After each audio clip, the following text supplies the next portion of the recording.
Alright people, Stephanie Archangelis. Yes, I had a few drinks, but today is not the day of China or Russia.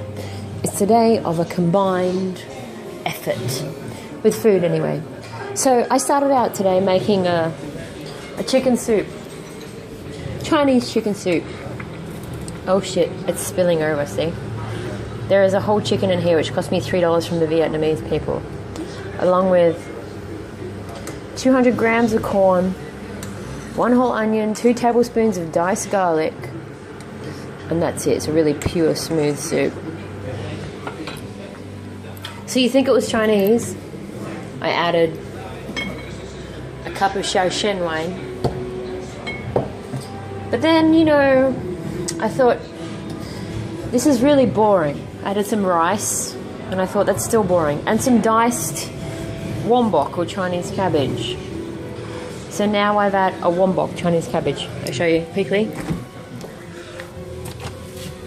That is a Chinese cabbage. It costs 60 cents from around here. It's a little bit of that. 4 eggs, because it was going to be a Chinese sweet corn soup. But now I've decided to add Russian dumplings. Not gnocchi, by the way, that's a big difference. In fact, gnocchi is far preferable for any recipe. But instead I did Russian dumplings, which are 1.5 to 2 cups of plain flour. I use Woolworths, but don't tell anybody because normally I use Coles. A good sprinkling of rock salt with some pink rock salt in between, that's Himalayan rock salt. It's very expensive. Mixed in a bowl. Don't microwave it. We don't use a microwave here any further because of the radiation. My flatmate refuses to use a microwave, which is why there's a microwave out there in the barbecue. He decided that we're not allowed to use a microwave because it is so bad for you. But you can look that up yourself on YouTube, how bad is a microwave for my body. So we have that. In here I put about 100 grams of butter with 1.5 cups of plain flour from Woolworths and some diced basil, which was Italian basil, salt.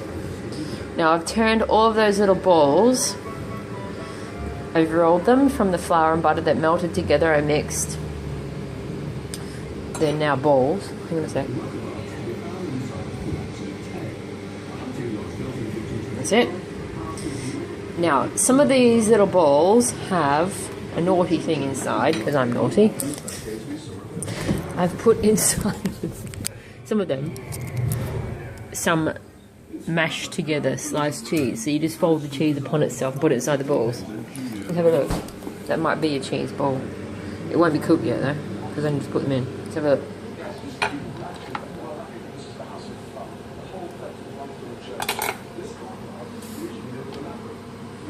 No, it's not a cheese ball dumpling, but I'll find one. Hang on. I'll find one.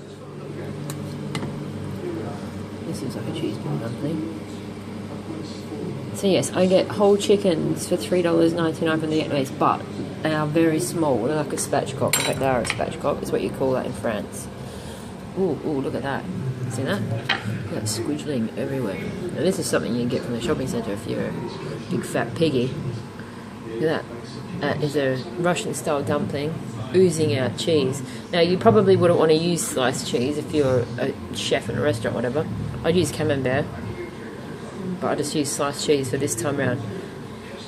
But you can also use any cheese you get from the supermarket. So that's what it will look like in my bowl. I'm going to have cheese, Russian dumplings with basil, salt and pepper. Oh, fuck, that looks really good. I'm drooling now. And the chicken soup. It's a chicken and sweet corn. Chicken and sweet corn Chinese soup.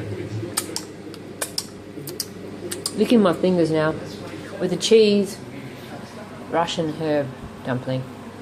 That's my recipe, people. Have a good night. Stephanie Archangelis, Legion International. Thank you.